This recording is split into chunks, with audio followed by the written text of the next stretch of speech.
Hoge, aktor sikat. Si Hoge ay isang sikat na aktor mula sa China. Siya ay ipinanganak noong September 20, 1982, sa Shanghai, China. Siya ay mas kilala sa kanyang mga pagganap sa mga palabas tulad ng Nirvana in Fire at The Disguiser. Nagtagumpay siya sa pag-arte at naging isa sa mga pinakamahusay na aktor sa China. Welcome to my channel, The Celebrity History. Please consider to like and subscribe to my channel mga ka-history. Ating tuklasin ang mga historya. At ating kilalanin ang ating mga celebrity. Mapa local man yan at international. Si Hoge ay nagmula sa isang pamilya na may malalim na ugnayan sa sining. Bata pa lamang siya, nahikayat na siya sa pag-arte at nagsimula siyang sumali sa mga teatro at mga stage play. Nang maglaon, nakapasa siya sa Beijing Film Academy, isa sa mga prestihiyosong paaralan sa China para sa pag-aaral ng pelikula at pag-arte. Ang kanyang karera sa pag-arte ay nagsimula noong mga taong 2000s, kung saan siya ay naging bahagi ng mga TV series at pelikula.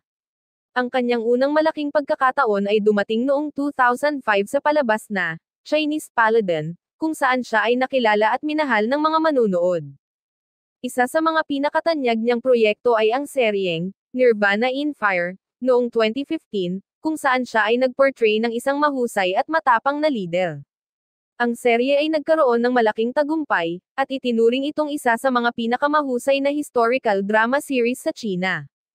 Bukod sa pag-arte sa TV at pelikula, si Hoge ay aktibo rin sa mga gawaing pangkultura, tulad ng pag-awit at pagsusulat. Siya ay naglabas na rin ng ilang albums at naging boses ng ilang kanta sa mga proyekto niya.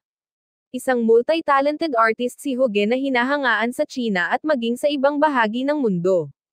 Bukod sa kanyang mahusay na pagganap sa mga palabas at pelikula, si Hoge ay kilala rin sa kanyang mga pagkilos sa mga gawaing pangkawang gawa. Siya ay aktibong nakikilahok sa mga charitable activities at social causes. Isa siyang advocate ng environmental conservation at poverty alleviation. Sa personal niyang buhay, ipinakita ni Hoge ang kanyang kahusayan sa pag-aaral. Nagtapos siya ng bachelor's degree sa communication sa Shanghai Jiaotong University, at mayroon siyang master's degree sa acting mula sa Beijing Film Academy. Naging isang inspirasyon si Hoge para sa mga aspiring actors at artists, lalo na dahil sa kanyang dedikasyon sa sining at pag-aaral. Isa siyang modelong hindi lamang sa pag-arte kundi pati na rin sa pag-abot ng mga pangarap sa kabila ng mga pagsubok. Sa kabila ng kanyang tagumpay at kasikatan, nananatili si Hoge na isang simpleng tao na masugid na nakikipag-ugnayan sa kanyang mga tagahanga. Ipinapakita niya ang kanyang pasasalamat at pagpapahalaga sa kanilang suporta. Si Hoge ay kilala rin sa kanyang pagsusulong ng kultura at tradisyon ng China. Siya ay naging ambassador para sa mga cultural events at festivals sa China, na nagpapakita ng kanyang pagmamahal sa kanyang bansa at sa kanyang heritage. Isa siyang aktibong taga-suporta ng mga programa na nagpapalaganap ng mga tradisyonal na sining at kultura ng China, tulad ng pagsusulat, pagsayaw, at musika. Bilang isang artista, sumikat siya hindi lang sa China kundi pati na rin sa iba't ibang bahagi ng Asya at ibang mga bansa. Naging bahagi rin siya ng ilang international projects, na nagpapakita ng global appeal ng kanyang talento at pangalan. Sa kabila ng kanyang mataas na status bilang isang artista, nananatili siyang down-to-earth at madaling lapitan. Siya ay kilala sa kanyang natural na personalidad at kabaitan sa mga kapwa niya artista at mga staff sa industriya. Bilang isang tanyag na aktor at multi-talented artist, patuloy ang kanyang pag-angat at pag-iral sa mundo ng sining at pag-aarte. Si Hoge ay hindi lamang isang aktor, kundi isang buhay na halimbawa ng dedikasyon sa pag-aaral at pag-unlad. Matapos ang kanyang mga tagumpay sa mundo ng showbiz, nagpasya siyang mag-aral muli at kumuha ng kursong history sa Peking University.